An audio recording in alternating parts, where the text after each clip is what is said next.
இது யார் கிளாஸு? அஷிமா இது யார் கிளாஸு? யார் கிளாஸ் இது? ஏன் கிளாஸ் இல்லை?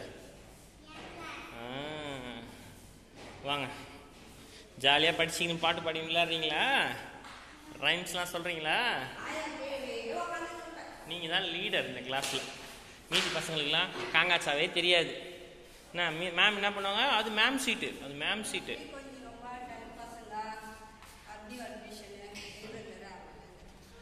மேம் என்ன பண்ணுவாங்க? அஷினி அவங்களுக்குலாம் சொல்லிக் கொடு அப்படின்னு சொல்லிடுவாங்க. நீ தான் அவங்களுக்குலாம் மிஸ்ஸு. வானா வா, மிஸ்ஸு சீட்டில் உட்காரக்கூடாது, வா வாடிப்பட்ட, அது மேம் சீட், வா பாய் சொல்லிடு. நான் நாளன்னைக்கு வரேன் சொல்லிடு. சுத்தம் பண்ணி சூப்பராக க்ளீன் பண்ணி வச்சுருவாங்க. வா.